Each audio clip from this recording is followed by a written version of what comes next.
Hello, story lovers. Welcome back to my channel, Prema Pallaki, part 44.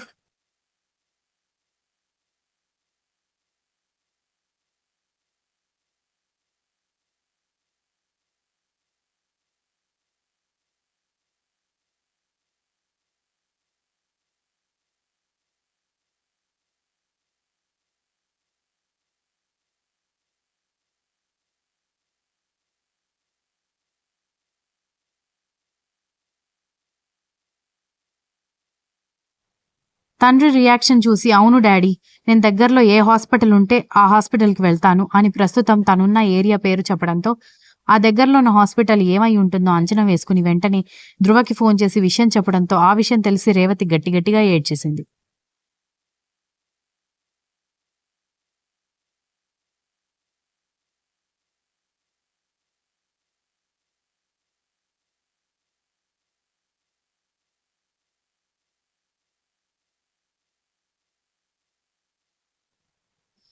శక్తి వాళ్ళు అప్పటికే office నుంచి ఇంటికి రావటంతో వాళ్ళ నాన్న చెప్పిన విషయం తెలిసి పరుగు పరుగున కార్లు స్టార్ట్ చేసి వాళ్ళు అనుకుంటున్న హాస్పిటల్కి వెళ్లేసరికి అప్పటికే సత్యని ఐసీయూలోకి తీసుకువెళ్తే కుర్చీలో తల మీద 2 చేతులు పెట్టుకుని కూర్చుని వంశీ కనిపించడంతో శక్తి కోపంగా వెళ్లి వంశీ ఎదురుగా నిలబడి అసలు నువ్వెందుకు నా చెల్లెల్ని నీ కారు ఎక్కించుకుని డ్రైవింగ్ రాక ప్రమాదం చేసి దాన్ని ఈ పరిస్థితిలో పడేశావు? ఇద్దరికి ప్రమాదం అయినప్పుడు సత్యకి మాత్రమే ఎందుకు సీరియస్ అయిందని శక్తి గోల చేయడం మొదలుపెట్టాడు.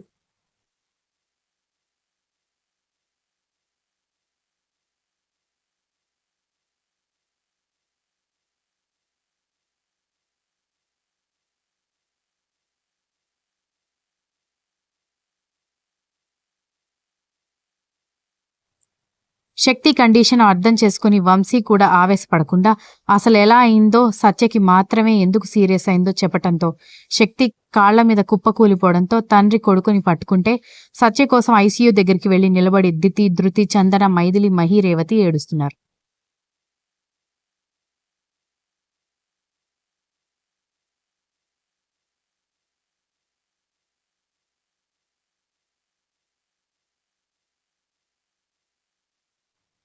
ప్రమాదం ఎలా జరిగిందో చెప్పాడు గాని అసలు సత్యని ఎందుకు ఎక్కించుకున్నాడో తమ్ముడు చెప్పకపోవడంతో అసలు సత్య నీ కారులోకి ఎలా వచ్చిందో బ్రీఫ్గా చెప్పరా అని చింటూ అడిగాడు.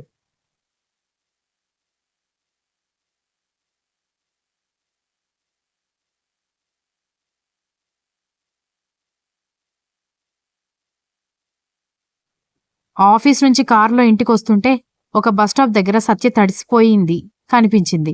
బస్టాప్లో చాలా చిన్నది, ఎక్కువ మంది అబ్బాయిలు ఉండేసరికి అక్కడ తనుండడం కరెక్ట్ కాదనుకుని నేనే రోడ్ క్రాస్ చేసి వెళ్ళి తనని కారు ఎక్కించుకుని లేట్ అయిందని నేనే డ్రాప్ చేస్తానని కారుకి కూర్చోమని చెప్పాను.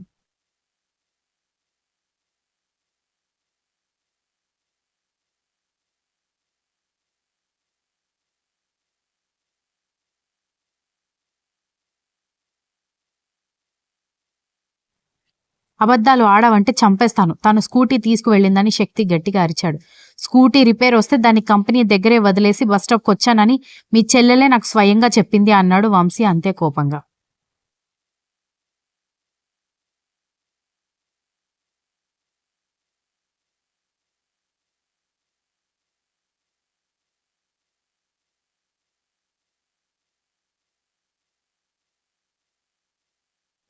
శక్తి, నువ్వు కాసేపు సైలెంట్గా ఉండు. అక్కడ నీ చెల్లెలు చావు బ్రతుకులతో పోరాడుతుంటే ఇప్పుడు కూడా నీ పంతం అవసరమా అని కొడుకు మీద అరిచింది రేవతి. రోడ్డు మీద తడిసిపోతుంటే వాళ్ళిద్దరికీ పడకపోయినా లిఫ్ట్ ఇచ్చాడు వంశీ. నెక్స్ట్ సెకండ్ ఏం జరుగుతుందో తెలియని అభద్రతగా బ్రతికే బ్రతుకులైతే ఎవరిని తప్పు పట్టినా ఏం లాభం లేదు అన్నాడు ధ్రువ.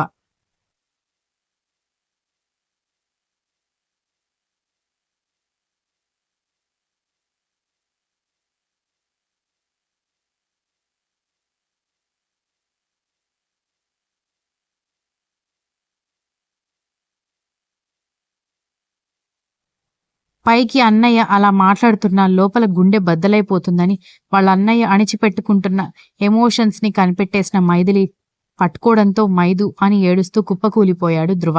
బావా అంటూ కిరణ్, వీర్ అతని చెరొక వైపుకు వెళ్లి ఓదార్చడం మొదలుపెట్టారు.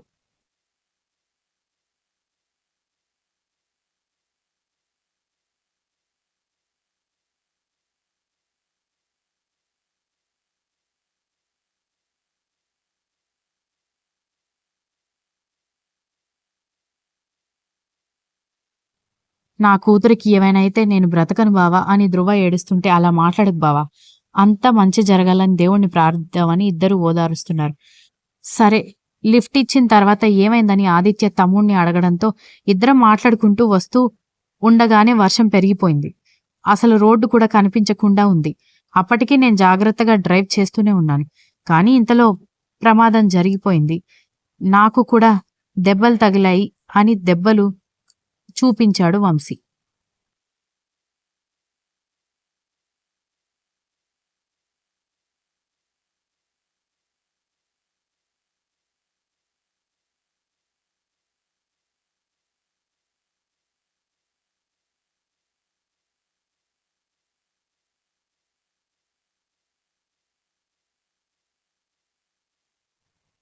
అందరి మధ్య నిశ్శబ్దం అలముకోవడంతో సత్యకి ఇవ్వాల్సిన ఇంపార్టెంట్ ట్రీట్మెంట్ ఇచ్చేసి ఆమె కాళ్ళు చేతులు కాటన్తో క్లీన్ చేసి ఆమె గాయాలని క్లీన్ చేసి స్పృహ రావడానికి 6 గంటలు పడుతుందని చెప్పడంతో ఆ రాత్రి ఒక్కొక్క నిమిషం ఒక్కొక్క యుగంలాగా గడిచింది 2 కుటుంబాలకి.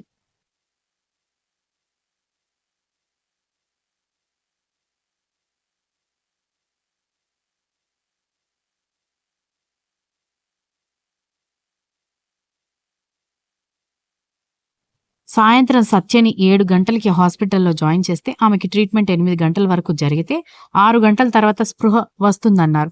సరిగ్గా డాక్టర్ చెప్పిన టైంకి కాకుండా 1 గంట లేటుగా 2 గంటలకి మెలకువ రావడంతో నర్సు సెలైన్ పెట్టడానికి వెళ్ళి బయటకి వచ్చి వంశీ వాళ్ళకి ఆ విషయం చెప్పి డాక్టర్ దగ్గరకి పరుగులు పెట్టింది.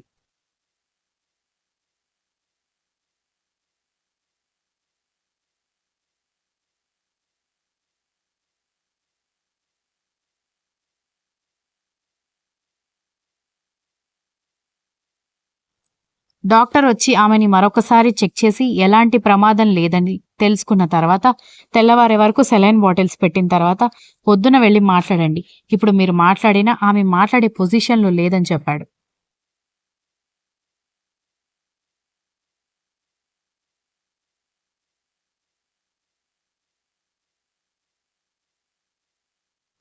అప్పటి వరకు తన వల్లే సత్యకి అలాంటి పరిస్థితి ఉందని వంశీ గిల్టీ ఫీలింగ్లో ట్రీట్మెంట్ చేయించుకోకపోవడంతో అప్పుడు చింటూ డాక్టర్ని తీసుకొచ్చి తమ్ముడికి ట్రీట్మెంట్ చేయించాడు. కొత్త పెళ్లి కూతురైన దితి అత్తారింట్లో హాయిగా కాపురం చేసుకోక ఇలా హాస్పిటల్కి రావడం అందరికీ చాలా బాధ కలిగించింది. కానీ అంతకంటే ఎక్కువ బాధ సత్య పరిస్థితి కలిగించింది.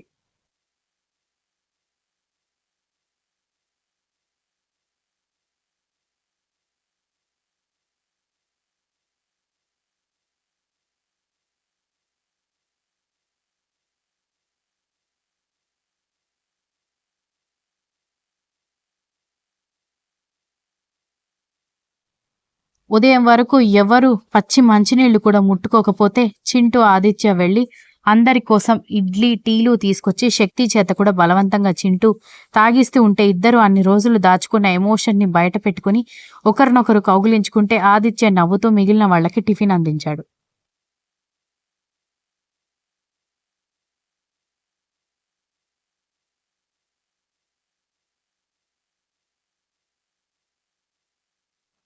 ఉదయం 9 గంటలకి సత్యకి స్పృహ రావడంతో ఒక్కొక్కరిగా వెళ్లి చూశాక అందరూ ఆమెని మాట్లాడించిన తర్వాత శక్తి చింటూ ఇద్దరు మాట్లాడుకోవడం గమనించి తను చూస్తుంది నిజమో కాదో అర్థం కాక సత్య కన్ఫ్యూజ్ అవుతూ ఉంటే అది దితి గమనించి అంత షాక్ అవ్వకు, వాళ్ళిద్దరూ నిజంగానే మాట్లాడుకుంటున్నారని చెప్పింది దితి.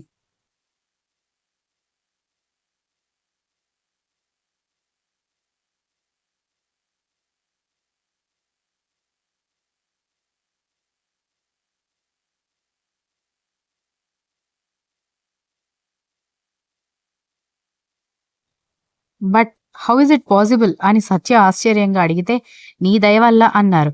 అలా అయితే నేను చావడానికైనా రెడీ అనగానే హేయ్ అన్నారు అందరూ. Continuous. If you like the story please like share comment and don't forget to subscribe.